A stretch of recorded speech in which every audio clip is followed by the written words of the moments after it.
Okay, mag-DIY tayo ng yung very popular sa kabilang platform na Bursin cheese. Yan lang po ang ingredients natin. Try natin siya. Okay. Mamaya, mix na natin yan.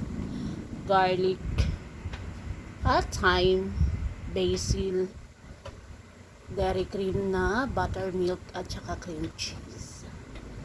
Susubukan natin. Mag-DIY lang tayo, guys. Hindi tayo maka-afford bumili. So, minapanood ako sa kabilang platform. So, gayahin natin. Siyempre, gaya para matikman. Yan, mag-DIY tayo, guys. Ng Bursin cheese. Tama ba yung pronunciation ko? Cream cheese. Dairy cream. May dalawa tayong herbs, basil and thyme. Thyme ba ito? Correct yun daw ako kung mali. Meron tayong paminta powder and garlic powder. So, start na tayo, guys. Mag-DIY tayo. Subukan natin kung masarap ba ito. Nagpanood ko lang ito sa isang platform. So, try natin. Ayan na yung cream cheese. So, lagay na natin yung butter. Nalagay ko na rin yung butter. Mimix na natin yan. Okay. Mix natin siya. Oh my God. Nabutan tayo na 10 years dito. Bigas pala. Hindi pala ito madaling gawin. So, mix natin siya. Mix. OMG. 300 years yata ito bago matapos. Wala. Tulog-tulog.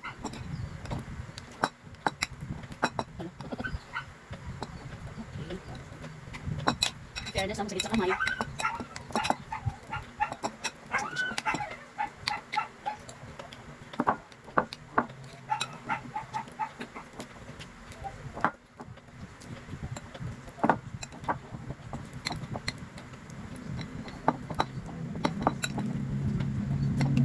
Ayan, sige, masyado siya sa kamay. Okay na.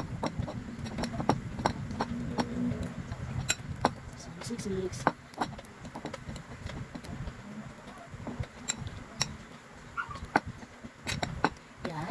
Hindi tayo natin ng muli. Hirap-hirap ko rin yun. Okay.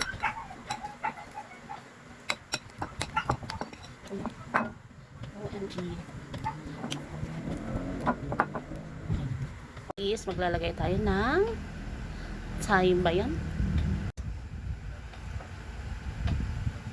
Okay, nalagay ko na. Next naman is okay, maglalagay tayo ng basil. Yan na siya, guys. Tansyahan na lang muna ito. Ayan na siya. Okay. Ayan na siya, guys. Mimix ko na naman. Okay, tignan nyo, guys. Mix natin. Ayan na siya. Siya, guys. Na-mix ko na. So, try na natin. Tayong crackers. Ito lang. Available natin, try na natin to. May nakita kasi akong gumamit din ng Skyflex Ritz ang ginagamit, pero wala tayong ganas kasi DIY nga ito. So ito na lang muna kung na available. Pwede nga yung toasted na tinapay. So try muna natin, saka natin siya i-chill. Try natin siya, guys. Subok.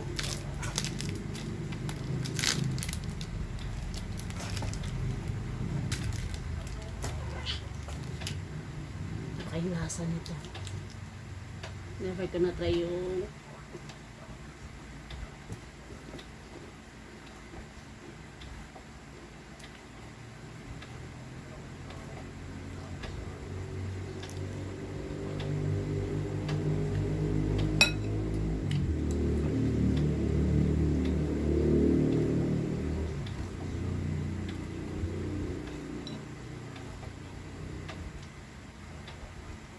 perfect. Masarap siya. So, chill muna natin ito for overnight. Try natin ulit bukas.